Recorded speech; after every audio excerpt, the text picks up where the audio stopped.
that? Absolutely. I have a rather unpopular view from most people, which is, a lot of young people you ask this question will probably tell you they're not very optimistic, they're not very happy.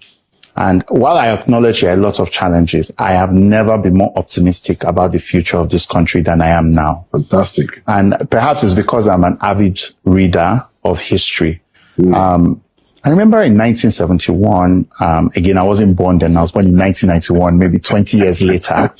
But from the history, in 1971, the US unpegged from the gold standard.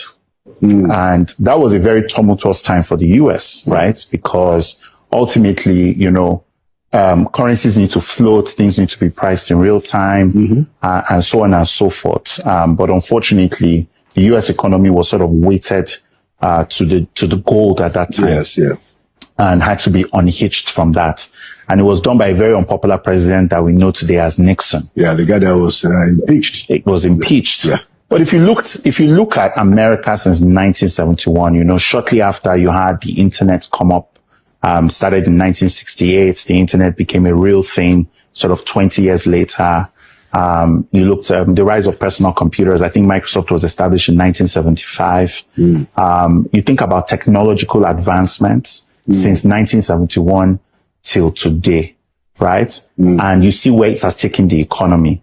You will realize that was the single unlock for an extremely deflationary trend that meant that productivity ballooned. And today, the America of today versus the America of 1971 is far from the same. It's probably been the longest run of 50 years of prosperity. And that was just 50 years ago. I feel like we're in a 1971 moment in Nigeria. Wow. Two big shifts. First of all, our currency is cheaper. We're one of the cheapest currencies in the world for the first time. And a lot of young people may not understand the significance. But the truth is, prior to now, what we called prosperity was really just us, fueling incredible amounts of debt and cheating our children, right? Because we're living in an unsustainable economy, an economy where 10 years ago or maybe more like 15 years ago, an entry-level employee of a bank could book a ticket to Paris. That is unsustainable, right? An economy where we weren't paying the full price of energy, right? And government was taking our oil wealth and subsidizing essentially consumption.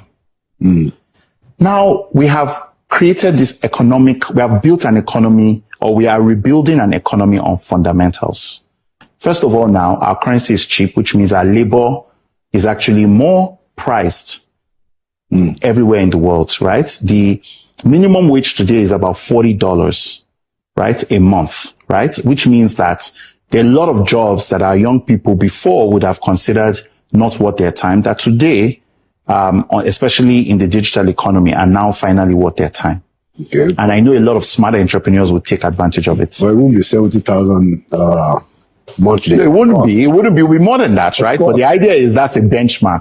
Yeah. And think about exports as well. Now our exports are some of the cheapest in the world. Now it actually makes sense to produce in Nigeria, even with the high cost of energy, because labor is fairly cheap, right? That's true.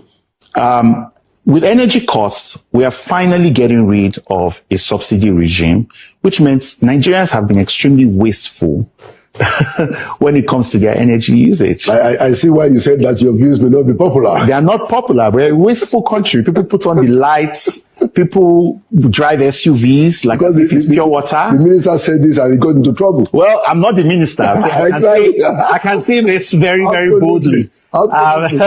So we're a wasteful society, and now we are learning economics. And it's painful. Learning economics is not easy. I have now apps in my house that are turning off my lights. I'm watching it. I'm watching my bill per second on my phone, right?